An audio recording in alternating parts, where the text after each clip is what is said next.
হাদিস 3918।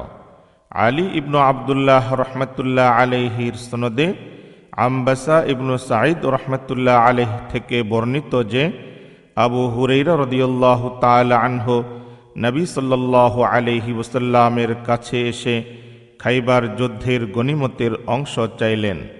তখন বনু সাঈদ ইবনু আস গোত্রের জনৈক ব্যক্তি বলে উঠল, না, তাকে খাইবারের গনিমতের অংশ দিবেন না।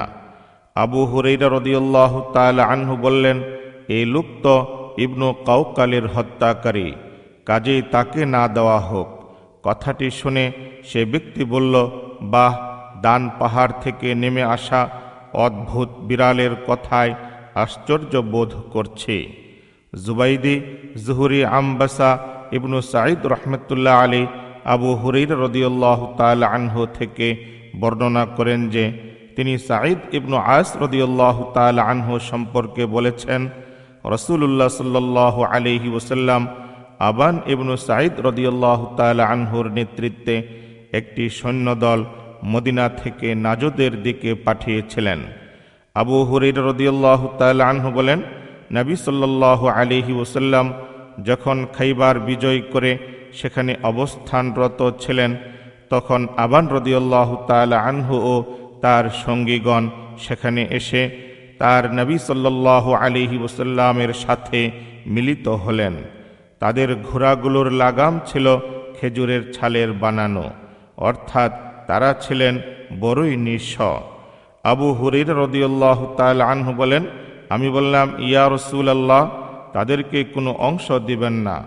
তখন আবান রাদিয়াল্লাহু তাআলা আনহু বললেন, আরে বনু বিড়াল, দান পাহাড় থেকে নেমে আসছ, বরং তুমি না পাওয়ার যোগ্য।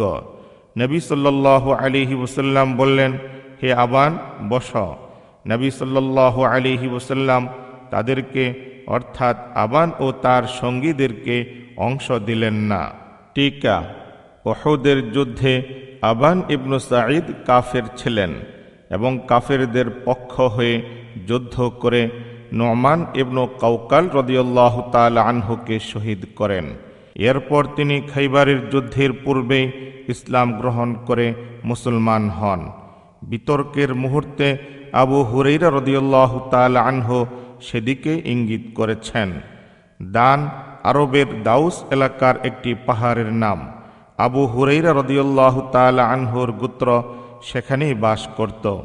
এই জন্যই আবান রাদিয়াল্লাহু তাআলা আনহু আবু হুরাইরা রাদিয়াল্লাহু তাআলা আনহুকে তার উপনামের অর্থ ও ওই পাহাড়ের সাথে মিলিয়ে বলেছেন, বনু বিড়াল দান পাহাড় থেকে এসেছে। হাদিস 3919। মুসা ইবনু ইসমাইল রহমতুল্লাহ আলাইহির সনদে আমর ইবনু ইয়াহইয়া ইবনু সাঈদ রহমতুল্লাহ আলাইহি থেকে বর্ণিত, তিনি বলেন, আমার দাদা সাঈদ ইবনু আমর ইবনু সাঈদ ইবনুল আস রাদিয়াল্লাহু তাআলা আনহু আমাকে জানিয়েছেন যে আবান ইবনু সাঈদ রাদিয়াল্লাহু তাআলা আনহু নবী সাল্লাল্লাহু আলাইহি ওয়াসাল্লামের কাছে এসে সালাম দিলেন। তখন আবু হুরাইরা রাদিয়াল্লাহু তাআলা আনহু বললেন, ইয়া রাসূলুল্লাহ, এই লোক তো ইবনু কাউকাল রাদিয়াল্লাহু তাআলা আনহুর হত্যাকারী। তখন আবান রাদিয়াল্লাহু তাআলা আনহু আবু হুরাইরা রাদিয়াল্লাহু তাআলা আনহুকে বললেন, আশ্চর্য, দান পাহাড়ের চূড়া থেকে অকস্মাৎ নেমে আসা বনু বিড়াল, সে এমন এক ব্যক্তি সম্পর্কে আমাকে দোষারোপ করছে যাকে আল্লাহ আমার হাত দ্বারা সম্মানিত করেছেন, অর্থাৎ শাহাদত দান করেছেন, আর তার হাত দ্বারা অপমানিত হওয়া থেকে আমাকে রক্ষা করেছেন। টিকা: কেননা উহুদের যুদ্ধে তিনি কাফের ছিলেন, আর সে অবস্থায় তিনি যদি ইবনু কাউকাল রাদিয়াল্লাহু তাআলা আনহুর হাতে নিহত হতেন, তাহলে অবশ্যই তিনি পরকালে আল্লাহর আযাবের উপযুক্ত হতেন এবং চিরকাল লাঞ্ছিত থাকতেন। হাদিস 3920। ইয়াহইয়া ইবনু বুকাইর রহমতুল্লাহ আলাইহির সনদে আয়েশা রাদিয়াল্লাহু তাআলা আনহা থেকে বর্ণিত, নবী সাল্লাল্লাহু আলাইহি ওয়াসাল্লামের কন্যা ফাতিমা রাদিয়াল্লাহু তাআলা আনহা আবু বকর রাদিয়াল্লাহু তাআলা আনহুর নিকট রাসূলুল্লাহ সাল্লাল্লাহু আলাইহি ওয়াসাল্লামের তেজ্য সম্পত্তি মদিনা ও ফাদকে অবস্থিত ফাই অর্থাৎ বিনা যুদ্ধে প্রাপ্ত সম্পদ এবং খাইবারের খুমুসের পঞ্চমাংশ অবশিষ্টাংশ থেকে মিরাসি সত্ত্ব চেয়ে পাঠালেন। তখন আবু বকর রাদিয়াল্লাহু তাআলা আনহু উত্তরে বললেন যে, রাসূলুল্লাহ সাল্লাল্লাহু আলাইহি ওয়াসাল্লাম বলে গেছেন, আমাদের নবীদের কোনো ওয়ারিস হয় না, আমরা যা রেখে যাব তা সদকা হিসাবে পরিগণিত হবে। অবশ্য মুহাম্মদ সাল্লাল্লাহু আলাইহি ওয়াসাল্লামের বংশধরগণ এই সম্পত্তি কেবল ভোগ করতে পারেন। আল্লাহর কসম, রাসূলুল্লাহ সাল্লাল্লাহু আলাইহি ওয়াসাল্লামের সদকা তার জীবদ্দশায় যে অবস্থায় ছিল, আমি সে অবস্থা থেকে সামান্যতম পরিবর্তন করব না। এই ব্যাপারে তিনি যে নীতিতে ব্যবহার করে গেছেন, আমিও ঠিক সেই নীতিতেই কাজ করব। এই কথা বলে আবু বকর রাদিয়াল্লাহু তাআলা আনহু ফাতিমা রাদিয়াল্লাহু তাআলা আনহাকে এই সম্পদ থেকে কিছু প্রদান করতে অস্বীকার করলেন। এতে ফাতিমা রাদিয়াল্লাহু তাআলা আনহা মানবোচিত কারণে আবু বকর রাদিয়াল্লাহু তাআলা আনহুর উপর নারাজ হয়ে গেলেন এবং তার থেকে নিষ্পৃহ হয়ে রইলেন। পরে তার উফাত পর্যন্ত তিনি মানসিক সংকোচের দরুন আবু বকর রাদিয়াল্লাহু তাআলা আনহুর সাথে কথা বলেননি। নবী সাল্লাল্লাহু আলাইহি ওয়াসাল্লামের উফাতের পর তিনি 6 মাস পর্যন্ত জীবিত ছিলেন। এরপর তিনি ইন্তিকাল করলে তার স্বামী আলী রাদিয়াল্লাহু তাআলা আনহু রাতের বেলায় তার দাফন কার্য শেষ করে নেন। আবু বকর রাদিয়াল্লাহু তাআলা আনহুকেও এই সংবাদ দেননি এবং তিনি তার জানাজার নামাজ আদায় করে নেন। ফাতিমা রাদিয়াল্লাহু তাআলা আনহা জীবিত থাকা পর্যন্ত লোকজনের মনে আলী রাদিয়াল্লাহু তাআলা আনহুর বেশ সম্মান ও প্রভাব ছিল। এরপর যখন ফাতিমা রাদিয়াল্লাহু তাআলা আনহা ইন্তেকাল করলেন, তখন আলী রাদিয়াল্লাহু তাআলা আনহু লোকজনের চেহারায় অসন্তুষ্টির চিহ্ন দেখতে পেলেন। তাই তিনি আবু বকর রাদিয়াল্লাহু তাআলা আনহুর সাথে সমঝোতা ও তার হাতে বাইআত গ্রহণের ইচ্ছা করলেন। ফাতিমা রাদিয়াল্লাহু তাআলা আনহার অসুস্থতা ও অন্যান্য ব্যস্ততার দরুন এই 6 মাসে তার পক্ষে বাইআত গ্রহণের অবসর হয়নি। তাই তিনি আবু বকর রাদিয়াল্লাহু তাআলা আনহুর কাছে লোক পাঠিয়ে জানালেন যে, আপনি আমার কাছে আসুন, তবে অন্য কেউ যেন আপনার সঙ্গে না আসে, কারণ আবু বকর রাদিয়াল্লাহু তাআলা আনহুর সঙ্গে ওমর রাদিয়াল্লাহু তাআলা আনহু উপস্থিত হোক তিনি তা পছন্দ করেননি। বিষয়টি শোনার পর ওমর রাদিয়াল্লাহু তাআলা আনহু বললেন, আল্লাহর কসম, আপনি একা একা তার কাছে যাবেন না। আবু বকর রাদিয়াল্লাহু তাআলা আনহু বললেন, তারা আমার সাথে খারাপ আচরণ করবে বলে তোমরা আশঙ্কা করছ? আল্লাহর কসম, আমি তাদের কাছে যাব। তারপর আবু বকর রাদিয়াল্লাহু তাআলা আনহু তাদের কাছে গেলেন। আলী রাদিয়াল্লাহু তাআলা আনহু তাশাহুদ পাঠ করে বললেন, আমরা আপনার মর্যাদা এবং আল্লাহ আপনাকে যা কিছু দান করেছেন সে সম্পর্কে অবগত আছি। আর যে কল্যাণ অর্থাৎ খিলাফত আল্লাহ আপনাকে দান করেছেন সে ব্যাপারেও আমরা আপনার সাথে হিংসা রাখি না। তবে খিলাফতের ব্যাপারে আপনি আমাদের উপর নিজের মতের প্রাধান্য দিয়ে যাচ্ছেন, অথচ রাসূলুল্লাহ সাল্লাল্লাহু আলাইহি ওয়াসাল্লামের নিকট আত্মীয় হিসাবে খিলাফতের কাজে পরামর্শ দেওয়াতে আমাদেরও কিছু অধিকার রয়েছে। এই কথায় আবু বকর রাদিয়াল্লাহু তাআলা আনহুর চোখ যুগল থেকে অশ্রু ঝরতে লাগল। এরপর তিনি যখন আলোচনা আরম্ভ করলেন, তখন বললেন, সেই সত্তার কসম যার হাতে আমার প্রাণ, আমার কাছে আমার নিকট আত্মীয় অপেক্ষাও রাসূলুল্লাহ সাল্লাল্লাহু আলাইহি ওয়াসাল্লামের আত্মীয়বর্গ বেশি প্রিয়। আর এই সম্পদগুলোতে আমার এবং আপনাদের মধ্যে যে মতবিরোধ সৃষ্টি হয়েছে সে ব্যাপারেও আমি কল্যাণকর পথ অনুসরণে কোনো কসুর করিনি, বরং এই ক্ষেত্রেও আমি কোনো কাজ পরিত্যাগ করিনি যা আমি রাসূলুল্লাহ সাল্লাল্লাহু আলাইহি ওয়াসাল্লামকে করতে দেখেছি।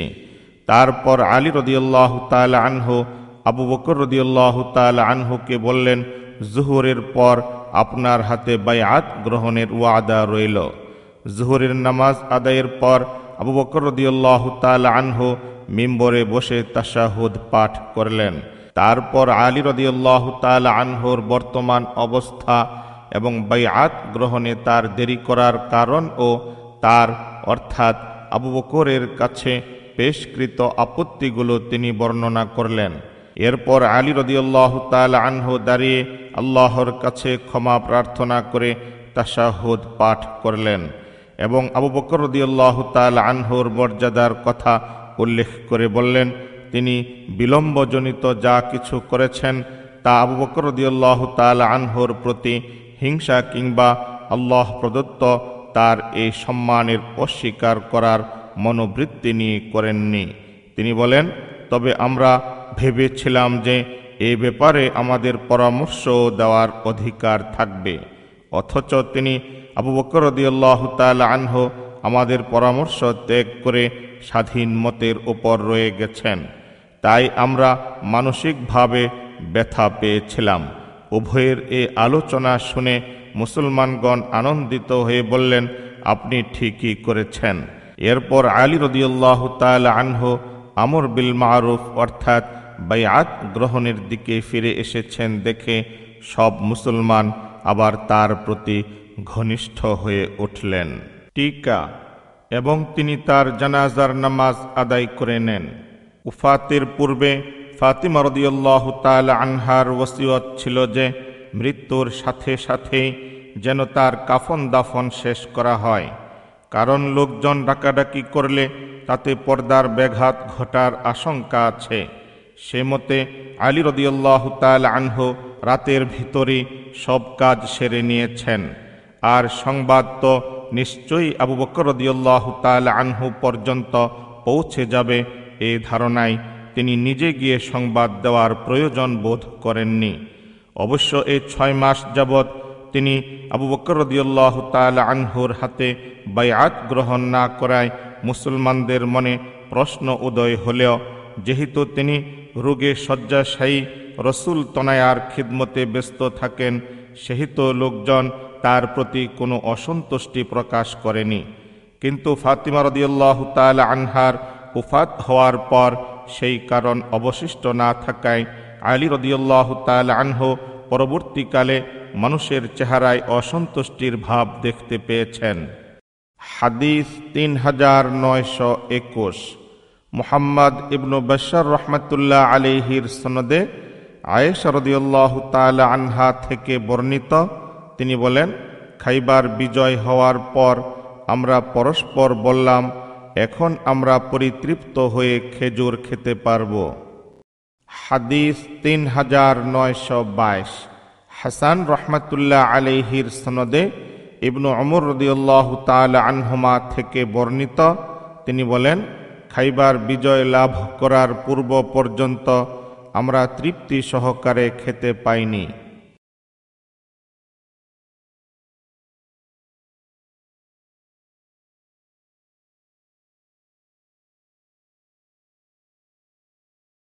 পরিচ্ছেদ খাইবার অধিবাসীদের জন্য নবী সাল্লাল্লাহু আলাইহি ওয়াসাল্লাম কর্তৃক প্রশাসক নিয়োগ।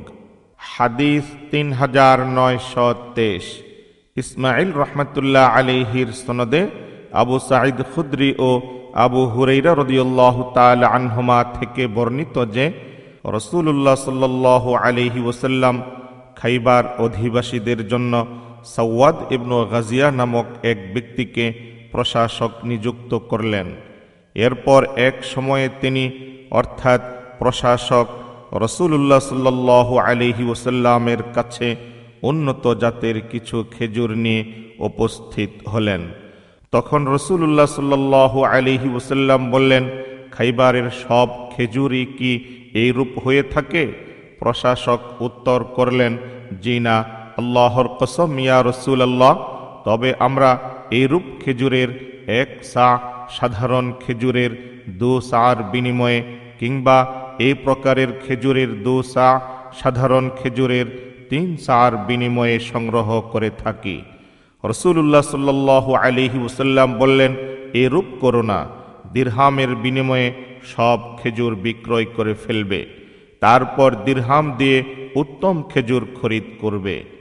আব্দুল আজিজ ইবনু মুহাম্মদ রহমতুল্লাহ আলাইহির সনদে সাঈদ রহমতুল্লাহ আলাইহি থেকে বর্ণনা করেন যে আবু সাঈদ ও আবু হুরাইরা রাদিয়াল্লাহু তাআলা আনহুমা তাকে বলেছেন, নবী সাল্লাল্লাহু আলাইহি ওয়াসাল্লাম আনসারদের বনি আদি গোত্রের এক ব্যক্তিকে খাইবার পাঠিয়েছেন এবং তাকে খাইবার অধিবাসীদের জন্য প্রশাসক নিযুক্ত করে দিয়েছেন। অন্য সনদে আব্দুল মাজিদ আবু সালেহ সাম্মান রহমতুল্লাহ আলাইহি আবু হুরাইরা ও আবু সাঈদ রাদিয়াল্লাহু তাআলা আনহুমা থেকে অনুরূপ বর্ণনা করেছেন।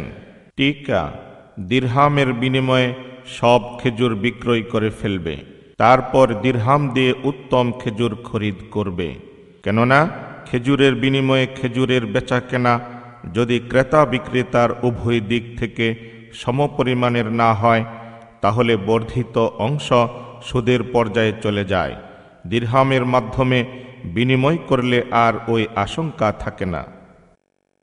পরিচ্ছেদ নবী সাল্লাল্লাহু আলাইহি ওয়াসাল্লাম কর্তৃক খাইবারবাসীদের কৃষি ভূমির বন্দোবস্ত প্রদান। হাদিস 3924। মুসা ইবনু ইসমাইল রহমতুল্লাহ আলাইহির সনদে আব্দুল্লাহ ইবনু উমর রাদিয়াল্লাহু তাআলা আনহুমা থেকে বর্ণিত, তিনি বলেন, নবী সাল্লাল্লাহু আলাইহি ওয়াসাল্লাম খাইবারের কৃষি ভূমি সেখানকার অধিবাসী ইহুদিদেরকে এই চুক্তিতে প্রদান করেছিলেন যে তারা ভূমি চাষ করবে এবং ফসল উৎপাদন করবে, বিনিময়ে তার উৎপন্ন ফসলের অর্ধেক তারা লাভ করবে। পরিচ্ছেদ খাইবারে অবস্থানকালে নবী সাল্লাল্লাহু আলাইহি ওয়াসাল্লামের জন্য বিষ মিশানো বকরির হাদিয়া পাঠানোর বর্ণনা। উরওয়া রহমতুল্লাহ আলাইহি আয়েশা রাদিয়াল্লাহু তাআলা আনহার মাধ্যমে নবী সাল্লাল্লাহু আলাইহি ওয়াসাল্লাম থেকে হাদিসটি বর্ণনা করেছেন। হাদিস 3925।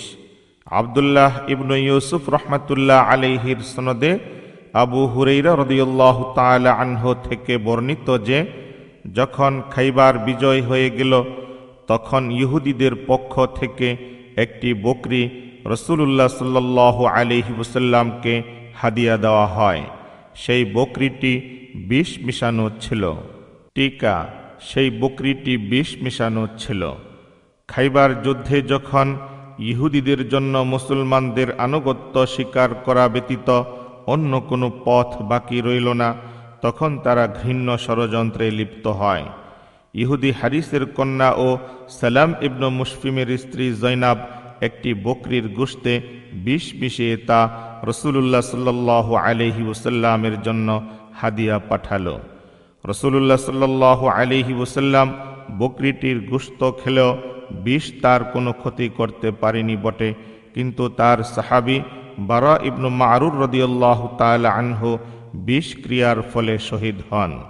ষড়যন্ত্রকারী মহিলা ধরা পড়ার পর প্রথমে তাকে মাফ করে দেওয়া হয়েছিল, কিন্তু পরবর্তীতে যখন বারা রাদিয়াল্লাহু তাআলা আনহু মারা গেলেন, তখন কিসাস হিসাবে তাকে হত্যা করা হয়। তবে মা'মার রহমতুল্লাহ আলাইহি বর্ণনা করেছেন যে ওই মহিলা পরে ইসলাম গ্রহণ করেছিল, এই জন্য তাকে ক্ষমা করে দেওয়া হয়েছিল। কাস্তুলানি। পরিচ্ছেদ যায়েদ ইবনু হারিসা রাদিয়াল্লাহু তাআলা আনহুর অভিযান। হাদিস 3926। মুসাদ্দাদ রহমতুল্লাহ আলাইহির সনদে ইবনু উমর রাদিয়াল্লাহু তাআলা আনহুমা থেকে বর্ণিত, তিনি বলেন, রাসূলুল্লাহ সাল্লাল্লাহু আলাইহি ওয়াসাল্লাম উসামা ইবনু যায়েদ রাদিয়াল্লাহু তাআলা আনহুকে নেতৃস্থানীয় মুহাজির ও আনসারদের সমন্বয়ে গঠিত একটি বাহিনীর আমির নিযুক্ত করেছিলেন। লোকজন তার আমির নিযুক্ত হওয়ার উপর সমালোচনা শুরু করলে তিনি নবী সাল্লাল্লাহু আলাইহি ওয়াসাল্লাম বললেন, আজ তোমরা তার আমির নিযুক্ত হওয়ার ব্যাপারে সমালোচনা করছ, অবশ্য ইতিপূর্বে তোমরা তার পিতার আমির নিযুক্ত হওয়ার ব্যাপারেও সমালোচনা করেছিলে। আল্লাহর কসম, তিনি উসামার পিতা যায়েদ ইবনু হারিসা ছিলেন আমির হওয়ার জন্য যথাযোগ্য এবং আমার কাছে সবচেয়ে প্রিয়। তার মৃত্যুর পর উসামা ইবনু যায়েদ আমার নিকট বেশি প্রিয় ব্যক্তি। পরিচ্ছেদ উমরাতুল কাযার বর্ণনা। আনাস রাদিয়াল্লাহু তাআলা আনহু নবী সাল্লাল্লাহু আলাইহি ওয়াসাল্লাম থেকে এই বিষয়ে বর্ণনা করেছেন। হাদিস 3927। উবাইদুল্লাহ ইবনু মুসা রাহমাতুল্লাহ আলাইহির সনদে বারা রাদিয়াল্লাহু তাআলা আনহু থেকে বর্ণিত, তিনি বলেন, নবী সাল্লাল্লাহু আলাইহি ওয়াসাল্লাম জিলকাদা মাসে উমরা আদায় করার ইচ্ছায় মক্কা অভিমুখে রওয়ানা করেন। মক্কাবাসীরা তাকে মক্কা নগরীতে প্রবেশের অনুমতি দিতে অস্বীকৃতি জানালো। অবশেষে তিনি তাদের সঙ্গে এই কথার উপর সন্ধি চুক্তি সম্পাদন করেন যে আগামী বছর উমরা পালন করতে এসে তিনি মাত্র 3 দিন মক্কায় অবস্থান করবেন। মুসলিমগণ সন্ধিপত্র লেখার সময় এইভাবে লিখেছিলেন, আল্লাহর রসুল মুহাম্মদ আমাদের সঙ্গে এই চুক্তি সম্পাদন করেছেন। ফলে তারা কথাটির উপর আপত্তি উঠিয়ে বলল, আমরা তো এই কথা মুহাম্মদ আল্লাহর রসুল স্বীকার করিনি। যদি আমরা আপনাকে আল্লাহর রসুল বলে স্বীকারই করতাম তাহলে মক্কা প্রবেশে মোটেই বাধা দিতাম না, বরং আপনি তো মুহাম্মদ ইবনু আবদুল্লাহ। তখন তিনি বললেন, আমি আল্লাহর রসুল এবং মুহাম্মদ ইবনু আবদুল্লাহ উভয়টি। তারপর তিনি আলী রাদিয়াল্লাহু তাআলা আনহুকে বললেন, রসুলুল্লাহ শব্দটি মুছে ফেল। আলী রাদিয়াল্লাহু তাআলা আনহু উত্তর করলেন, আল্লাহর কসম, আমি কখনো এই কথা মুছতে পারবো না। রসুলুল্লাহ সাল্লাল্লাহু আলাইহি ওয়াসাল্লাম তখন নিজেই চুক্তিপত্রটি হাতে নিলেন। তিনি আক্ষরিকভাবে লিখতে জানতেন না, তবুও তিনি তার এক মুআজিজা হিসাবে লিখে দিলেন যে মুহাম্মদ ইবনু আবদুল্লাহ এই চুক্তিপত্র সম্পাদন করে দিয়েছে যে তিনি কুশবদ্ধ তরবারি ব্যতীত অন্য কোনো অস্ত্র নিয়ে মক্কায় প্রবেশ করবেন না। মক্কার অধিবাসীদের কেউ তার সাথে যেতে চাইলেও তিনি তাকে সঙ্গে নিয়ে যাবেন না। তার সাথীদের কেউ মক্কায় পুনরায় অবস্থান করতে চাইলে তিনি তাকে বাধা দিবেন না। পরবর্তী বছর সন্ধি অনুসারে যখন রসুলুল্লাহ সাল্লাল্লাহু আলাইহি ওয়াসাল্লাম মক্কায় প্রবেশ করলেন এবং নির্দিষ্ট মেয়াদ অতিক্রম হলো, তখন মুশরিকরা আলীর কাছে এসে বলল, আপনার সাথী রসুলুল্লাহ সাল্লাল্লাহু আলাইহি ওয়াসাল্লামকে বলুন যে নির্ধারিত সময় অতিক্রান্ত হয়ে গেছে, তাই তিনি যেন আমাদের নিকট থেকে চলে যান। নবী সাল্লাল্লাহু আলাইহি ওয়াসাল্লাম সে মতে প্রত্যাবর্তন করলেন।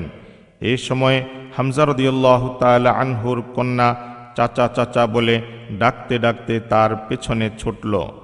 আলী রাদিয়াল্লাহু তাআলা আনহু তার হাত ধরে তুলে নিয়ে ফাতিমা রাদিয়াল্লাহু তাআলা আনহাকে দিয়ে বললেন, তোমার চাচার কন্যাকে নাও। ফাতিমা রাদিয়াল্লাহু তাআলা আনহা বাচ্চাটিকে তুলে নিলেন। কাফেলা মদিনা পৌঁছার পর বাচ্চাটি নিয়ে আলী রাদিয়াল্লাহু তাআলা আনহু, যায়েদ ইবনু হারিসা ও জাফর ইবনু আবু তালিব রাদিয়াল্লাহু তাআলা আনহুমার মধ্যে ঝগড়া আরম্ভ হয়ে গেল। আলী রাদিয়াল্লাহু তাআলা আনহু বললেন, আমি তাকে প্রথমে কুলে নিয়েছি এবং সে আমার চাচার কন্যা, তাই সে আমার কাছে থাকবে। জাফর দাবি করলেন, সে আমার চাচার কন্যা এবং তার খালা হলো আমার স্ত্রী। যায়েদ ইবনু হারিসা রাদিয়াল্লাহু তাআলা আনহু বললেন, সে আমার ভাইয়ের কন্যা। অর্থাৎ সবাই নিজ নিজ সম্পর্কের ভিত্তিতে নিজের কাছে রাখার অধিকার পেশ করল। তখন নবী সাল্লাল্লাহু আলাইহি ওয়াসাল্লাম মেয়েটিকে তার খালার জন্য অর্থাৎ জাফরের পক্ষে ফাইসালা দিয়ে বললেন, আদর ও লালন পালনের ব্যাপারে খালা মায়ের সমপর্যায়ের। এরপর তিনি আলীর দিকে লক্ষ্য করে বললেন, তুমি আমার এবং আমি তোমার। জাফর রাদিয়াল্লাহু তাআলা আনহুকে বললেন, তুমি দৈহিক গঠন এবং চারিত্রিক গুণে আমার মতো। আর যায়েদ রাদিয়াল্লাহু তাআলা আনহুকে বললেন, তুমি আমাদের ইমানি ভাই ও আজাদকৃত গোলাম। আলী রাদিয়াল্লাহু তাআলা আনহু নবী সাল্লাল্লাহু আলাইহি ওয়াসাল্লামকে বললেন, আপনি হামজার মেয়েটিকে বিয়ে করছেন না কেন? তিনি নবী সাল্লাল্লাহু আলাইহি ওয়াসাল্লাম উত্তরে বললেন, সে আমার দুধ ভাই হামজার মেয়ে।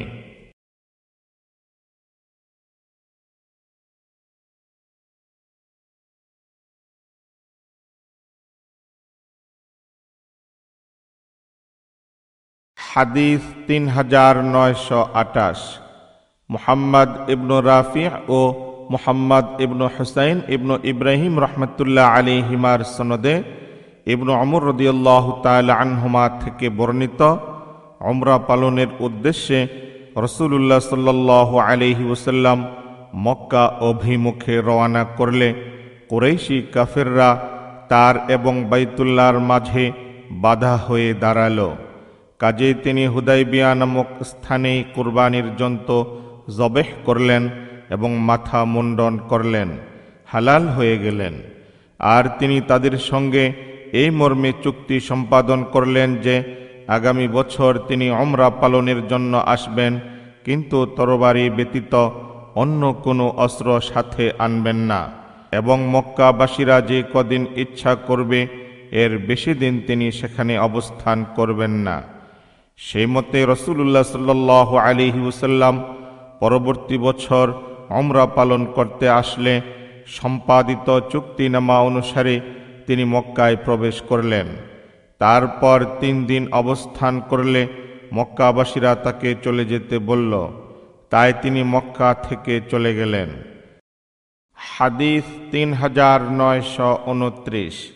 ওসমান ইবনু আবু শাইবা রহমতুল্লাহ আলাইহির সনদে মুজাহিদ রহমতুল্লাহ আলাইহি থেকে বর্ণিত, তিনি বলেন, আমি এবং উরওয়া ইবনু জুবাইর রহমতুল্লাহ আলাইহি মসজিদে নববীতে প্রবেশ করেই দেখলাম আব্দুল্লাহ ইবনু ওমর রাদিয়াল্লাহু তাআলা আনহুমা আয়েশা রাদিয়াল্লাহু তাআলা আনহার হুজরার কিনারেই বসে আছেন। উরওয়া রহমতুল্লাহ আলাইহি তাকে জিজ্ঞেস করলেন, নবী সাল্লাল্লাহু আলাইহি ওয়াসাল্লাম কটি উমরা আদায় করেছিলেন? উত্তরে তিনি বললেন, 4টি। এ সময় আমরা ঘরের ভিতরে আয়েশা রাদিয়াল্লাহু তাআলা আনহার মিসওয়াক করার আওয়াজ শুনতে পেলাম। উরওয়া রহমতুল্লাহ আলাইহি বললেন, হে উম্মুল মুমিনিন আবু আব্দুর রহমান অর্থাৎ ইবনু ওমর রাদিয়াল্লাহু তাআলা আনহুমা কি বলছেন তা আপনি শুনেছেন কি যে নবী সাল্লাল্লাহু আলাইহি ওয়াসাল্লাম 4টি উমরা করেছেন? আয়েশা রাদিয়াল্লাহু তাআলা আনহা উত্তর দিলেন যে নবী সাল্লাল্লাহু আলাইহি ওয়াসাল্লাম যে কয়টি উমরা আদায় করেছিলেন তার সবটিতেই তিনি ইবনু ওমর তার সাথে ছিলেন। তাই ইবনু ওমর রাদিয়াল্লাহু তাআলা আনহুমা ঠিকই বলবেন, তবে তিনি রজব মাসে কখনো উমরা আদায় করেননি। হাদিস 3930। আলী ইবনু আব্দুল্লাহ রহমতুল্লাহ আলাইহির সনদে ইবনু আবু আউফা রাদিয়াল্লাহু তাআলা আনহু থেকে বর্ণিত, তিনি বলেন, রাসূলুল্লাহ সাল্লাল্লাহু আলাইহি ওয়াসাল্লাম যখন উমরাতুল কাজা আদায় করছিলেন তখন আমরা তাকে মুশরিক ও তাদের যুবকদের থেকে তার চতুর্দিকে ঘিরে দাঁড়িয়ে আড়াল করে রেখেছিলাম, যেন তারা রাসূলুল্লাহ সাল্লাল্লাহু আলাইহি ওয়াসাল্লামকে কোনো প্রকার কষ্ট বা আঘাত দিতে না পারে। হাদিস 3931। সুলাইমান ইবনু হারব রহমতুল্লাহ আলাইহির সনদে ইবনু আব্বাস রাদিয়াল্লাহু তাআলা আনহুমা থেকে বর্ণিত যে রাসূলুল্লাহ সাল্লাল্লাহু আলাইহি ওয়াসাল্লাম এবং তার সাহাবীগণ উমরাতুল কাজা আদায়ের উদ্দেশ্যে মক্কা আগমন করলে মুশরিকরা নিজেদের মধ্যে বলাবলি করতে লাগলো যে তোমাদের সামনে এমন একদল লোক আসছে, ইয়াসরিবের জ্বর তাদেরকে দুর্বল করে দিয়েছে। এজন্য নবী সাল্লাল্লাহু আলাইহি ওয়াসাল্লাম সাহাবীগণকে প্রথম 3 সাউত বা চক্করে দেহ হেলিয়ে দুলিয়ে চলার জন্য এবং দূরকোণের মধ্যবর্তী স্থানে স্বাভাবিকভাবে চলতে নির্দেশ দেন। অবশ্য তিনি তাদেরকে সবকটি চক্করে হেলে দুলে চলার আদেশ করতেন, কিন্তু তাদের প্রতি তার অনুভূতি কেবল তাকে এ হুকুম দেওয়া থেকে বিরত রেখেছিল। অন্য এক সনদে ইবনু সালামা রহমতুল্লাহ আলাইহি আইয়ুব ও সাঈদ ইবনু জুবাইর রহমতুল্লাহ আলাইহিমার মাধ্যমে ইবনু আব্বাস রাদিয়াল্লাহু তাআলা আনহুমা থেকে বর্ণনা করেছেন যে সন্ধি সম্পাদনের মাধ্যমে নিরাপত্তা লাভের পরবর্তী বছর যখন নবী সাল্লাল্লাহু আলাইহি ওয়াসাল্লাম মক্কায় আগমন করলেন তখন মুশরিকরা যেন সাহাবীদের দৈহিক বল অবলোকন করতে পারে, এজন্য তিনি তাদের বলেছেন, তোমরা হেলে দুলে তাওয়াফ করো। এ সময় মুশরিকরা কোয়াইকান পাহাড়ের দিক থেকে মুসলমানদেরকে দেখছিল। টিকা: ইয়াসরিব মদিনার পুরাতন নাম। এ এলাকায় দীর্ঘদিন পূর্ব থেকেই এক প্রকার জ্বরের প্রাদুর্ভাব লেগে থাকত। রাসূলুল্লাহ সাল্লাল্লাহু আলাইহি ওয়াসাল্লামের মদিনায় আগমনের পর তার দুআর বরকতে সেটি মদিনা থেকে দূর হয়ে গেল। মুশরিকরা ওই জ্বরের প্রতি ইঙ্গিত করেই বলেছিল, মুসলমানরা দুর্বল হয়ে গিয়েছে। তাই রাসূলুল্লাহ সাল্লাল্লাহু আলাইহি ওয়াসাল্লাম সাহাবীদেরকে রমল করার আদেশ দিলেন, যেন তাদের শৌর্য বীর্য অবলোকন করে মুশরিকরা হতভম্ব হয়ে পড়ে। আর যেহেতু তারা কোয়াইকান পর্বত থেকেই মুসলমানদের দিকে তাকিয়েছিল, আর সেখান থেকে দুরকনের মধ্যবর্তী স্থানটি দেখা যেত না, এই কারণে তিনি সাহাবাদেরকে এ স্থানে স্বাভাবিকভাবে হেঁটে যেতে নির্দেশ দিয়েছেন। হাদিস 3932। মুহাম্মদ রহমতুল্লাহ আলাইহির সনদে ইবনু আব্বাস রাদিয়াল্লাহু তাআলা আনহুমা থেকে বর্ণিত, তিনি বলেন, বাইতুল্লাহ এবং সাফা ও মারওয়ার মধ্যখানে এই জন্যই নবী সাল্লাল্লাহু আলাইহি ওয়াসাল্লাম সাই করেছিলেন, যেন মুশরিকদেরকে তার শৌর্য বীর্য অবলোকন করাতে পারেন। হাদিস 3933। মুসা ইবনু ইসমাইল রহমতুল্লাহ আলাইহির সনদে ইবনু আব্বাস রাদিয়াল্লাহু তাআলা আনহুমা থেকে বর্ণিত, তিনি বলেন, নবী সাল্লাল্লাহু আলাইহি ওয়াসাল্লাম ইহরাম অবস্থায় মাইমুনা রাদিয়াল্লাহু তাআলা আনহাকে বিয়ে করেছেন এবং ইহরাম খোলার পরে হালাল অবস্থায় তিনি তার সাথে বাসর যাপন করেন। মাইমুনা রাদিয়াল্লাহু তাআলা আনহা মক্কার নিকটেই সারিফ নামক স্থানে ইন্তেকাল করেছেন। ইমাম বুখারী রহমতুল্লাহ আলাইহি বলেন, অপর একটি সনদে ইবনু ইসহাক, ইবনু আবু নাজিহ ও আবান ইবনু সালিহ, আতা ও মুজাহিদ রহমতুল্লাহ আলাইহিম ইবনু আব্বাস রাদিয়াল্লাহু তাআলা আনহুমা থেকে অতিরিক্ত এতটুকু বর্ণনা করেছেন যে নবী সাল্লাল্লাহু আলাইহি ওয়াসাল্লাম উমরাতুল কাজা আদায়ের সফরে মাইমুনা রাদিয়াল্লাহু তাআলা আনহাকে বিয়ে করেছিলেন। পরিচ্ছেদ: সিরিয়ায় সংঘটিত মুতার যুদ্ধের বর্ণনা। হাদিস 3934। আহমদ রহমতুল্লাহ আলাইহির সনদে আব্দুল্লাহ ইবনু উমর রাদিয়াল্লাহু তাআলা আনহুমা থেকে বর্ণিত যে সেদিন অর্থাৎ মুতার যুদ্ধের দিন তিনি শাহাদাত প্রাপ্ত জাফর ইবনু আবু তালিব রাদিয়াল্লাহু তাআলা আনহুর লাশের কাছে গিয়ে দাঁড়িয়েছিলেন। তিনি বলেন, আমি জাফর রাদিয়াল্লাহু তাআলা আনহুর দেহে তখন বর্ষা ও তরবারির 50টি আঘাতের চিহ্ন গুনেছি, আর তন্মধ্যে কোনোটাই তার পশ্চাৎ দিকে ছিল না। হাদিস 3935। আহমদ ইবনু আবু বকর রহমতুল্লাহ আলাইহির সনদে আব্দুল্লাহ ইবনু উমর রাদিয়াল্লাহু তাআলা আনহুমা থেকে বর্ণিত, তিনি বলেন, মুতার যুদ্ধে রাসূলুল্লাহ সাল্লাল্লাহু আলাইহি ওয়াসাল্লাম যায়েদ ইবনু হারিসা রাদিয়াল্লাহু তাআলা আনহুকে সেনাপতি নিযুক্ত করে বলেছিলেন, যদি যায়েদ ইবনু হারিসা রাদিয়াল্লাহু তাআলা আনহু শহীদ হয়ে যায়, তাহলে জাফর ইবনু আবু তালিব রাদিয়াল্লাহু তাআলা আনহু সেনাপতি হবে। যদি জাফর রাদিয়াল্লাহু তাআলা আনহু শহীদ হয়ে যায়, তাহলে আব্দুল্লাহ ইবনু রাওয়াহা রাদিয়াল্লাহু তাআলা আনহু সেনাপতি হবে। আব্দুল্লাহ ইবনু উমর রাদিয়াল্লাহু তাআলা আনহুমা বলেন, ওই যুদ্ধে তাদের সাথে আমিও ছিলাম। যুদ্ধ শেষে আমরা জাফর ইবনু আবু তালিব রাদিয়াল্লাহু তাআলা আনহুকে তালাশ করলে তাকে শহীদগণের মধ্যে পেলাম।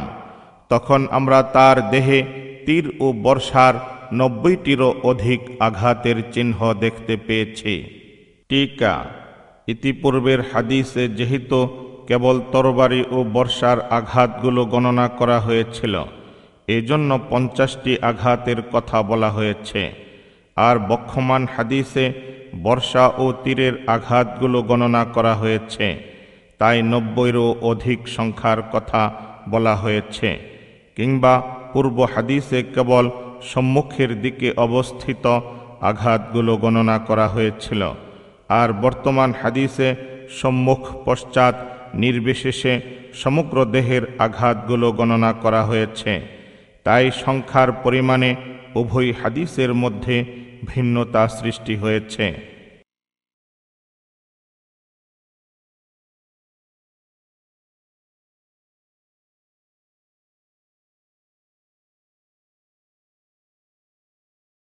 হাদিস 3936।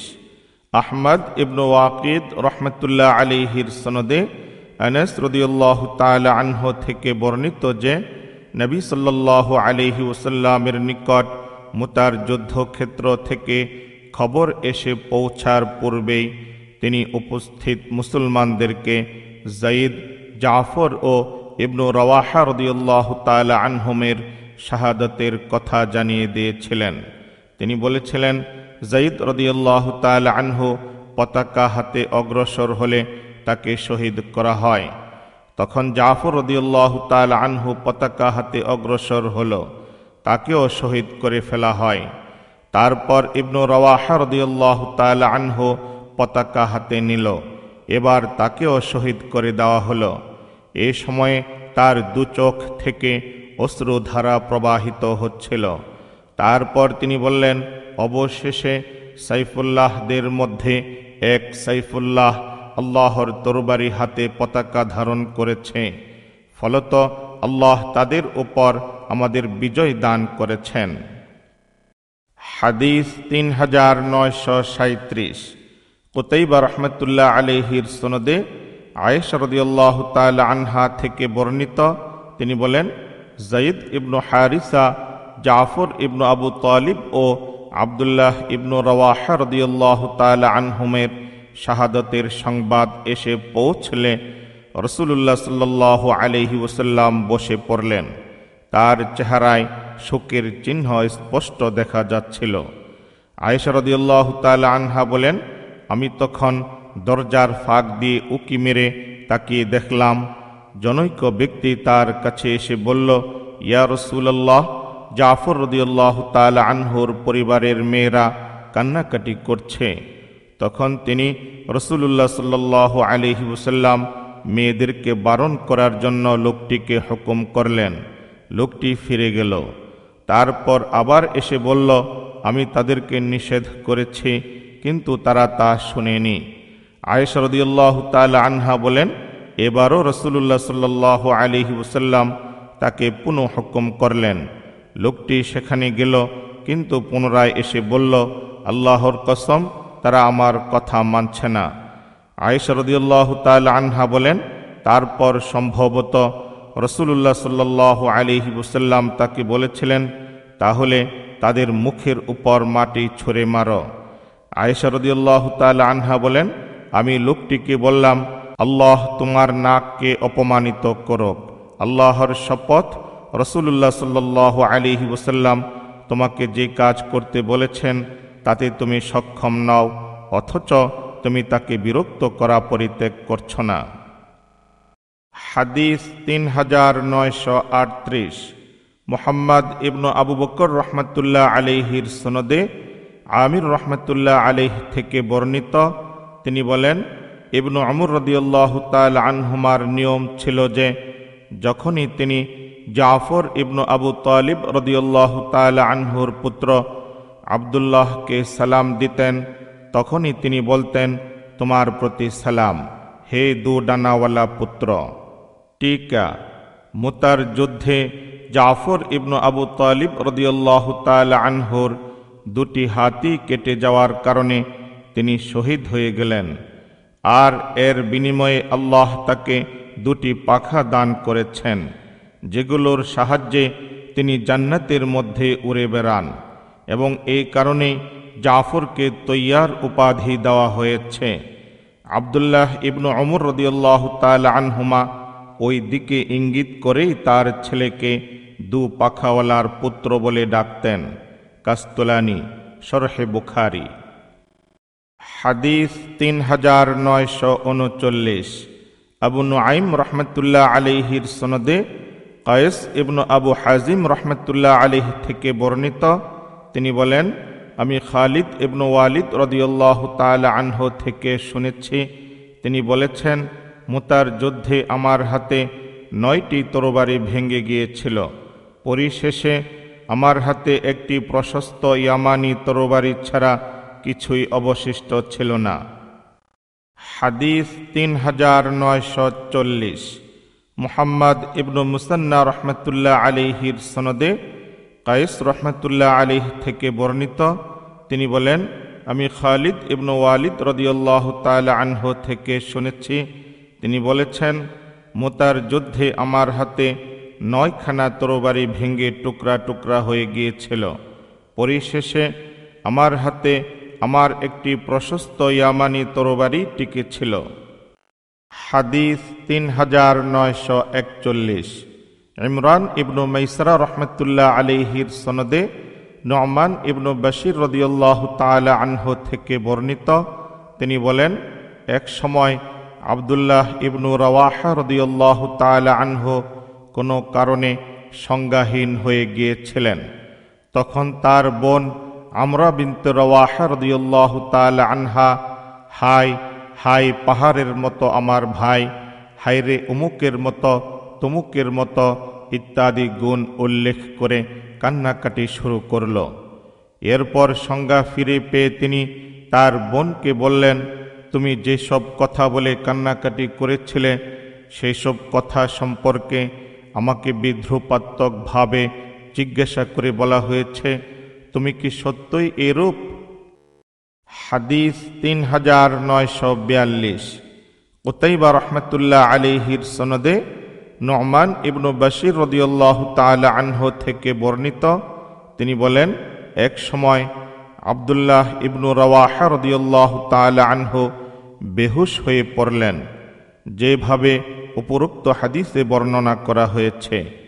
তারপর তিনি বলেছেন, এরপর তিনি আব্দুল্লাহ ইবনু রাওয়াহা রাদিয়াল্লাহু তাআলা আনহু যখন মুতার যুদ্ধে শহীদ হন, তখন তার বোন মোটেই কান্নাকাটি করেনি। পরিচ্ছেদ। জুহাইনা গোত্রের শাখা হরকাত উপগোত্রের বিরুদ্ধে নবী সাল্লাল্লাহু আলাইহি ওয়াসাল্লামের উসামা ইবনু যায়েদ রাদিয়াল্লাহু তাআলা আনহুকে প্রেরণ করা। হাদিস 3943। আমর ইবনু মুহাম্মদ রহমতুল্লাহ আলাইহির সনদে উসামা ইবনু যায়েদ রাদিয়াল্লাহু তাআলা আনহু থেকে বর্ণিত, তিনি বলেন, রাসূলুল্লাহ সাল্লাল্লাহু আলাইহি ওয়াসাল্লাম আমাদেরকে হরকা গোত্রের বিরুদ্ধে পাঠিয়েছিলেন। আমরা প্রত্যুষে গোত্রটির উপর আক্রমণ করি এবং তাদেরকে পরাজিত করে দেই। এই সময়ে আনসারদের এক ব্যক্তি ও আমি তাদের অর্থাৎ হরকাতের একজনের পিছু ধাওয়া করলাম। আমরা যখন তাকে ঘিরে ফেললাম, তখন সে বলে উঠল, লা ইলাহা ইল্লাল্লাহ। এ বাক্য শুনে আনসারী তার অস্ত্র সামলে নিলেন, কিন্তু আমি তাকে আমার বর্শা দিয়ে আঘাত করে হত্যা করে ফেললাম। আমরা মদিনা প্রত্যাবর্তন করার পর এই সংবাদ নবী সাল্লাল্লাহু আলাইহি ওয়াসাল্লামের কান পর্যন্ত পৌঁছলে তিনি বললেন, হে উসামা, লা ইলাহা ইল্লাল্লাহ বলার পরেও তুমি তাকে হত্যা করেছ? আমি বললাম, সে তো আত্মরক্ষার জন্য কলিমা পড়েছিল। এর পরেও তিনি এই কথাটি, হে উসামা, লা ইলাহা ইল্লাল্লাহ বলার পরেও তুমি তাকে হত্যা করেছ, বারবার বলতে থাকলেন। এতে আমার মন চাচ্ছিল যে, হায়, যদি সেই দিনটির পূর্বে আমি ইসলামী গ্রহণ না করতাম তাহলে কতই ভালো হতো। আমাকে রাসূলুল্লাহ সাল্লাল্লাহু আলাইহি ওয়াসাল্লামের এহেন অনুতাপের কারণ হতে হতো না। টিকা। রাসূলুল্লাহ সাল্লাল্লাহু আলাইহি ওয়াসাল্লাম এই ঘটনায় দারুণভাবে ব্যথিত হয়েছেন দেখে তিনি অনুতাপের আতিশয্যে এই কথা বলেছেন, নতুবা পূর্বে তিনি ইসলাম গ্রহণ করে যে খারাপ করে ফেলেছেন এই কথা বলা উদ্দেশ্য নয়। ইমাম কুরতুবী রহমতুল্লাহ আলাইহি বর্ণনা করেছেন, এরপর রাসূলুল্লাহ সাল্লাল্লাহু আলাইহি ওয়াসাল্লাম তাকে নিহত ব্যক্তির দিয়াত অর্থাৎ রক্তপণ আদায়ের জন্য আদেশ দিয়েছেন।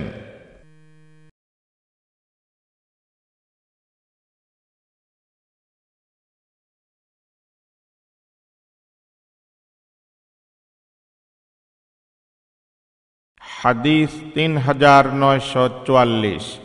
কুতাইবা ইবনু সাঈদ রহমতুল্লাহ আলাইহির সনদে সালামা ইবনু আকওয়া রাদিয়াল্লাহু তাআলা আনহু থেকে বর্ণিত, তিনি বলেন, আমি নবী সাল্লাল্লাহু আলাইহি ওয়াসাল্লামের সঙ্গে 7টি যুদ্ধে অংশগ্রহণ করেছি। আর তিনি যেসব অভিযান বিভিন্ন সময়ে বিভিন্ন দিকে পাঠিয়েছিলেন তার মধ্যে 9টি অভিযানে আমি অংশ নিয়েছি। এসব অভিযানে একবার আবু বকর রাদিয়াল্লাহু তাআলা আনহু আমাদের সেনাপতি থাকতেন, আরেকবার উসামা রাদিয়াল্লাহু তাআলা আনহু আমাদের সেনাপতি থাকতেন। ওমর ইবনু হাফস ইবনু গিয়াস রহমতুল্লাহ আলাইহি অপর একটি হাদিসে তার পিতা ইয়াজিদ ইবনু আবি উবাইদা রহমতুল্লাহ আলাইহির মাধ্যমে সালামা ইবনুল আকওয়া রাদিয়াল্লাহু তাআলা আনহু থেকে বর্ণনা করেন যে তিনি বলেছেন, আমি নবী সাল্লাল্লাহু আলাইহি ওয়াসাল্লামের সঙ্গে 7টি যুদ্ধে অংশ নিয়েছি। আর তিনি বিভিন্ন দিকে যেসব সেনাদল পাঠিয়েছিলেন এর 9টি সেনাদলে অংশ নিয়েছি। এসব সেনাদলে একবার আবু বকর রাদিয়াল্লাহু তাআলা আনহু আমাদের সেনাপতি থাকতেন, আরেকবার উসামা রাদিয়াল্লাহু তাআলা আনহু আমাদের সেনাপতি থাকতেন। হাদিস 3945।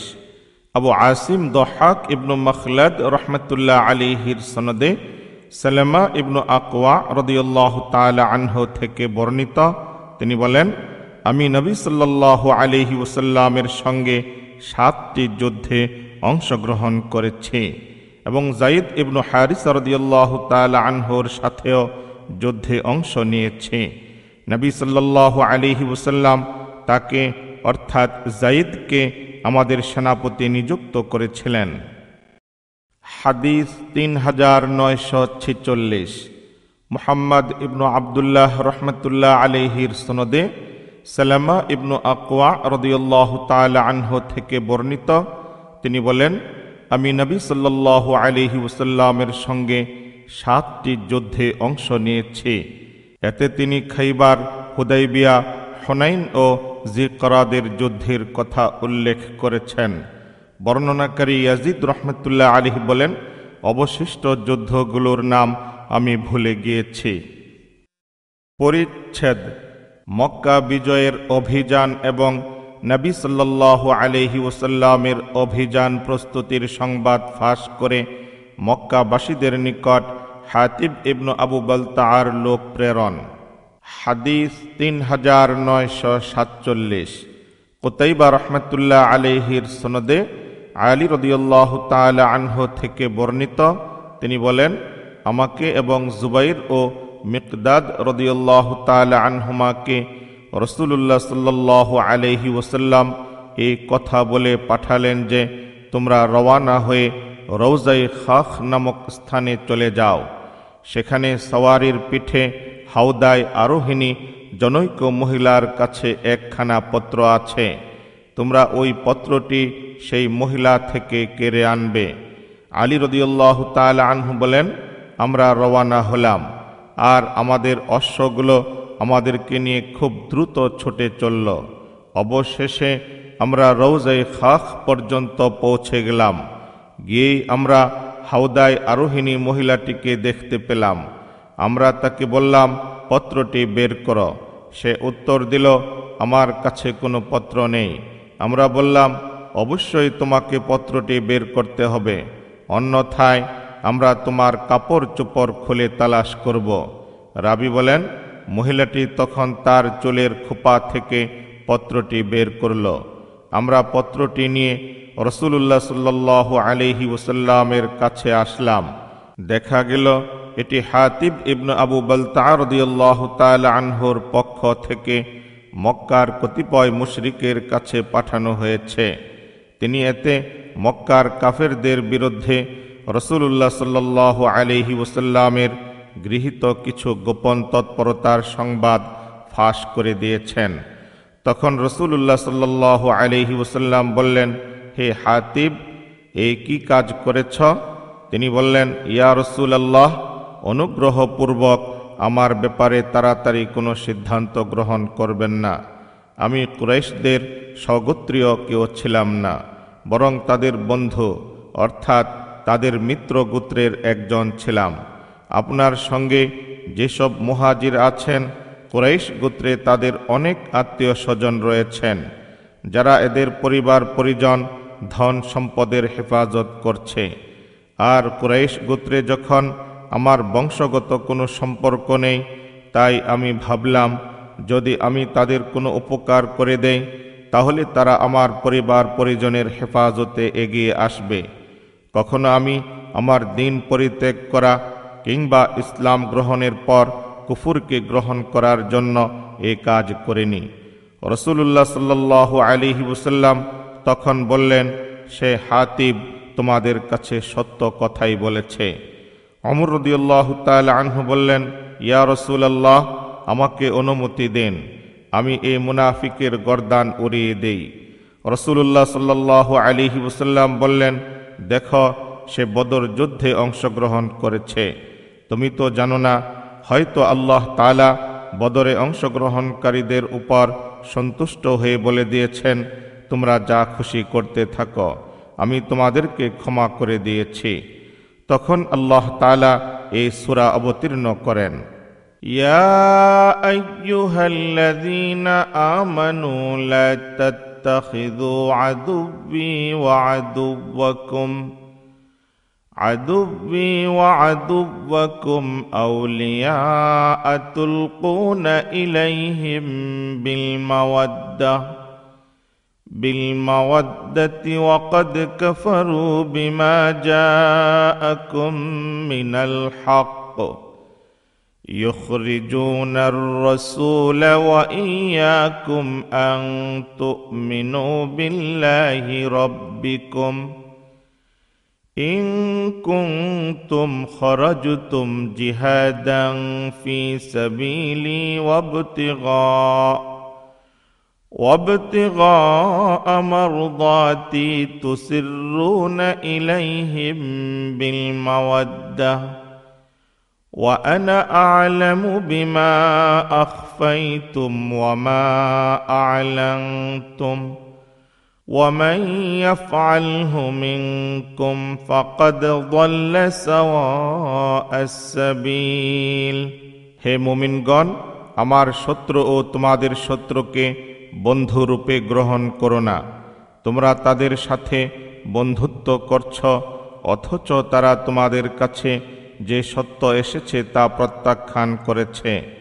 রসুলকে এবং তোমাদেরকে স্বদেশ থেকে বহিষ্কার করেছে এই কারণে যে তোমরা তোমাদের প্রতিপালক আল্লাহকে বিশ্বাস করো।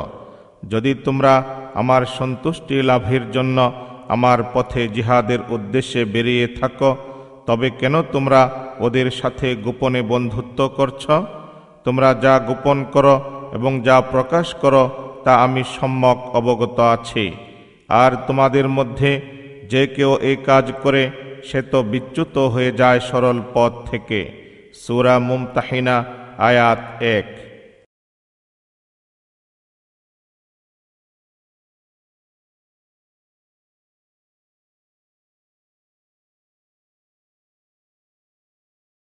পরিচ্ছেদ মক্কা বিজয়ের যুদ্ধ। এই যুদ্ধটি রমজান মাসে সংঘটিত হয়েছে। হাদিস 3948। আব্দুল্লাহ ইবনু ইউসুফ রহমাতুল্লাহ আলাইহির সনদে ইবনু আব্বাস রাদিয়াল্লাহু তাআলা আনহুমা থেকে বর্ণিত, তিনি জানিয়েছেন যে রাসূলুল্লাহ সাল্লাল্লাহু আলাইহি ওয়াসাল্লাম রমজান মাসে মক্কা বিজয়ের যুদ্ধ করেছেন। বর্ণনাকারী জুহরি রহমাতুল্লাহ আলাইহি বলেন, আমি সাঈদ ইবনুল মুসাইয়িব রহমাতুল্লাহ আলাইহিকেও অনুরূপ বর্ণনা করতে শুনেছি। আরেকটি সূত্র দিয়ে তিনি উবাইদুল্লাহ ইবনু আবদুল্লাহ রহমাতুল্লাহ আলাইহির মাধ্যমে ইবনু আব্বাস রাদিয়াল্লাহু তাআলা আনহুমা থেকে বর্ণনা করেছেন যে আব্দুল্লাহ ইবনু আব্বাস রাদিয়াল্লাহু তাআলা আনহুমা বলেছেন, মক্কা অভিমুখে রওয়ানা হয়ে রাসূলুল্লাহ সাল্লাল্লাহু আলাইহি ওয়াসাল্লাম রোজা পালন করছিলেন। অবশেষে তিনি যখন কুদাইত এবং উসফান নামক স্থানদ্বয়ের মধ্যবর্তী কাদিত নামক জায়গায় ঝর্ণাটির কাছে পৌঁছেন, তখন তিনি ইফতার করেন। এরপর রমজান মাস শেষ হওয়া পর্যন্ত তিনি আর রোজা পালন করেননি। হাদিস 3949। মাহমুদ রহমতুল্লাহ আলাইহির সনদে ইবনু আব্বাস রাদিয়াল্লাহু তাআলা আনহুমা থেকে বর্ণিত যে নবী সাল্লাল্লাহু আলাইহি ওয়াসাল্লাম রমজান মাসে মদিনা থেকে মক্কা অভিযানে রওয়ানা হন। তার সঙ্গে ছিল 10,000 সাহাবী। তখন মক্কা থেকে হিজরত করে মদিনা চলে আসার 8.5 বছর অতিক্রম হয়ে গিয়েছিল। তিনি ও তার সঙ্গী মুসলিমগণ রোজা অবস্থায় মক্কা অভিমুখে রওয়ানা হন। অবশেষে তিনি যখন ওসফান ও কোদাইত স্থানদ্বয়ের মধ্যবর্তী কাদিত নামক জায়গার ঝর্ণার নিকট পৌঁছলেন, তখন তিনি ও সঙ্গী মুসলিমগণ ইফতার করলেন। জুহরি রহমতুল্লাহ আলাইহি বলেছেন, উম্মতের জীবনযাত্রায় ফতোয়া হিসাবে গ্রহণ করার ব্যাপারে রাসূলুল্লাহ সাল্লাল্লাহু আলাইহি ওয়াসাল্লামের কাজকর্মের শেষোক্ত আমলটি চূড়ান্ত দলিল হিসাবে গণ্য করা হয়, কেননা শেষোক্ত আমল এর পূর্ববর্তী আমলকে রহিত করে দেয়। হাদিস 3950। আইয়াশ ইবনু ওয়ালিদ রহমতুল্লাহ আলাইহির সনদে ইবনু আব্বাস রাদিয়াল্লাহু তাআলা আনহুমা থেকে বর্ণিত, তিনি বলেন, নবী সাল্লাল্লাহু আলাইহি ওয়াসাল্লাম রমজান মাসে হুনাইনের দিকে রওনা হয়েছিলেন। সঙ্গী মুসলিমদের অবস্থা ছিল ভিন্ন ভিন্ন।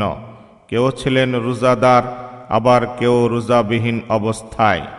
তাই তিনি যখন সওয়ারির উপর বসলেন, তখন তিনি এক পাত্র দুধ কিংবা পানি আনতে বললেন। তারপর তিনি পাত্রটি হাতের উপর কিংবা সওয়ারির উপর রেখে সমবেত লোকজনের দিকে তাকালেন। এ অবস্থা দেখে রোজাবিহীন লোকেরা রোজাদার লোকদেরকে ডেকে বললেন, তোমরা রোজা ভেঙে ফেলো। আব্দুর রাজ্জাক, মা'মার, আইয়ুব, ইকরিমা রহমতুল্লাহ আলাইহিম সূত্রে ইবনু আব্বাস রাদিয়াল্লাহু তাআলা আনহুমা থেকে বর্ণনা করেন যে মক্কা বিজয়ের বছর নবী সাল্লাল্লাহু আলাইহি ওয়াসাল্লাম অভিযানে বের হয়েছিলেন। এইভাবে হাম্মাদ ইবনু যায়েদ, আইয়ুব, ইকরিমা রহমতুল্লাহ আলাইহিম ইবনু আব্বাস রাদিয়াল্লাহু তাআলা আনহুমা সূত্রে নবী সাল্লাল্লাহু আলাইহি ওয়াসাল্লাম থেকেও বিষয়টি বর্ণনা করেছেন। হাদিস 3951। আলী ইবনু আবদুল্লাহ রহমতুল্লাহ আলাইহির সনদে ইবনু আব্বাস রাদিয়াল্লাহু তাআলা আনহুমা থেকে বর্ণিত, তিনি বলেন, নবী সাল্লাল্লাহু আলাইহি ওয়াসাল্লাম রমজান মাসে রোজা অবস্থায় মক্কা অভিমুখে সফর করেছেন।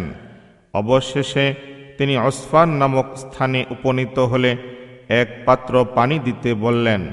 তারপর দিনের বেলায় তিনি সে পানি পান করলেন, যেন তিনি লোকজনকে তার রোজাবিহীন অবস্থা দেখাতে পারেন।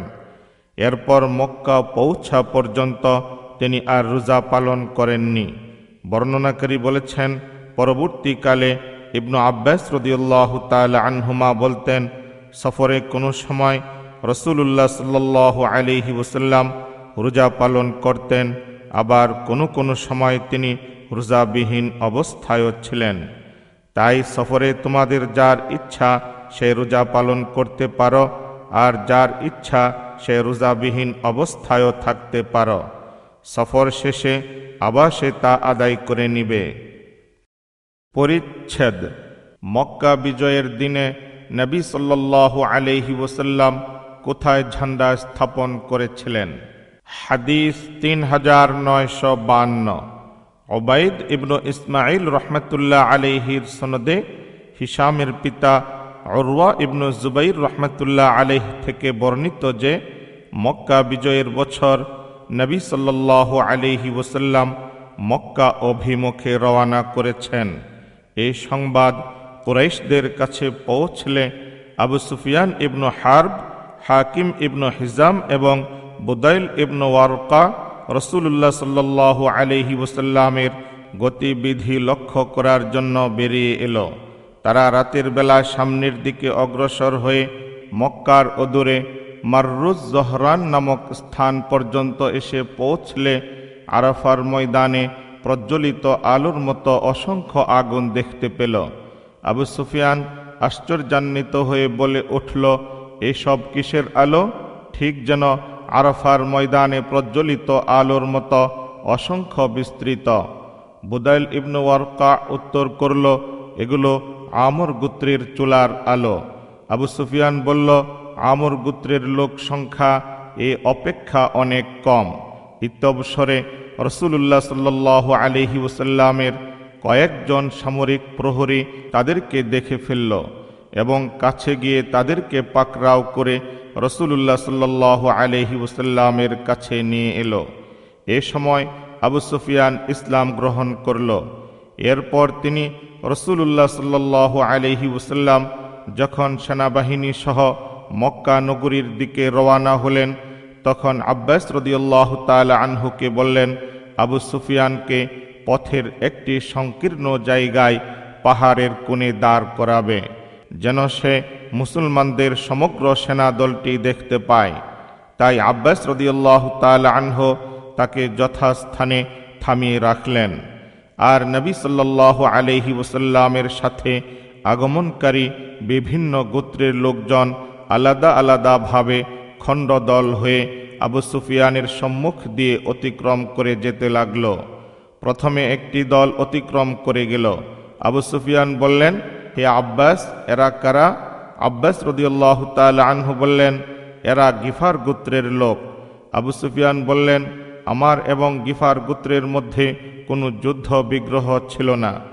এরপর জুহাইনা গোত্রের লোকেরা অতিক্রম করে গেলেন। আবু সুফিয়ান অনুরূপ বললেন। তারপর সাআদ ইবনু হুজাইম গোত্র অতিক্রম করল।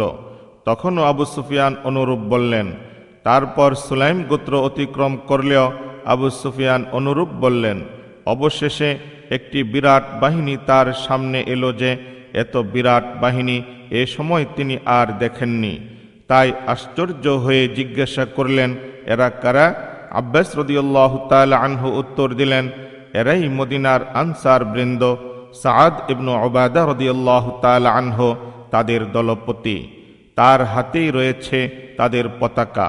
অতিক্রমকালে সাআদ ইবনু উবাদা রাদিয়াল্লাহু তাআলা আনহু বললেন, হে আবু সুফিয়ান, আজকের দিন রক্তপাতের দিন। আজকের দিন কাবার অভ্যন্তরে রক্তপাত হালাল হওয়ার দিন। আবু সুফিয়ান বললেন, হে আব্বাস, আজ হারাম ও তার অধিবাসীদের প্রতি তোমাদের করুণা প্রদর্শনেরও কত উত্তম দিন। তারপর আরেকটি সেনাদল আসলো। সংখ্যাগত দিক থেকে এটি ছিল সবচেয়ে ছোট দল, আর এদের মধ্যেই ছিলেন রাসূলুল্লাহ সাল্লাল্লাহু আলাইহি ওয়াসাল্লাম ও তার সাহাবীগণ। জুবাইর ইবনুল আওয়াম রাদিয়াল্লাহু তাআলা আনহুর হাতে ছিল নবী সাল্লাল্লাহু আলাইহি ওয়াসাল্লামের ঝান্ডা। রাসূলুল্লাহ সাল্লাল্লাহু আলাইহি ওয়াসাল্লাম যখন আবু সুফিয়ানের সামনে দিয়ে অতিক্রম করছিলেন, তখন আবু সুফিয়ান বললেন, সাআদ ইবনু উবাদা কি বলছে, আপনি তা কি জানেন? রাসূলুল্লাহ সাল্লাল্লাহু আলাইহি ওয়াসাল্লাম বললেন, সে কি বলেছে? আবু সুফিয়ান বললেন, সে এরকম বলেছে। রাসূলুল্লাহ সাল্লাল্লাহু আলাইহি ওয়াসাল্লাম বললেন, সাআদ ঠিক বলেনি, বরং আজ এমন একটি দিন যেদিন আল্লাহ কাবাকে মর্যাদায় সমুন্নত করবেন। আজকের দিনে কাবাকে গিলাফে আচ্ছাদিত করা হবে। বর্ণনাকারী বলেন, মক্কা নগরীতে পৌঁছে রাসূলুল্লাহ সাল্লাল্লাহু আলাইহি ওয়াসাল্লাম হাজুন নামক স্থানে তার পতাকা স্থাপনের নির্দেশ দেন। বর্ণনাকারী উরওয়া, নাফি, জুবাইর ইবনু মুতঈম, আব্বাস রাদিয়াল্লাহু তাআলা আনহু থেকে বর্ণনা করেন যে তিনি জুবাইর ইবনুল আওয়াম রাদিয়াল্লাহু তাআলা আনহুকে মক্কা বিজয়ের পর একদা বললেন, হে আবু আব্দুল্লাহ, রাসূলুল্লাহ সাল্লাল্লাহু আলাইহি ওয়াসাল্লাম আপনাকে এই জায়গায় পতাকা স্থাপনের নির্দেশ দিয়েছিলেন। উরওয়া রাহমাতুল্লাহ আলাইহি আরও বলেন, সেদিন রাসূলুল্লাহ সাল্লাল্লাহু আলাইহি ওয়াসাল্লাম খালিদ ইবনু ওয়ালিদকে মক্কার উঁচু এলাকা কাদার দিক থেকে প্রবেশ করতে নির্দেশ দিয়েছিলেন, আর নবী সাল্লাল্লাহু আলাইহি ওয়াসাল্লাম নিম্ন এলাকা কুদার দিক থেকে প্রবেশ করেছিলেন। সেদিন খালিদ ইবনু ওয়ালিদের অশ্বারোহী সৈন্যদের মধ্য থেকে হুবাইশ ইবনুল আশআর এবং কোরজ ইবনু জাবির ফিহরি রাদিয়াল্লাহু তাআলা আনহুমা এই দুজন শহীদ হয়েছিলেন।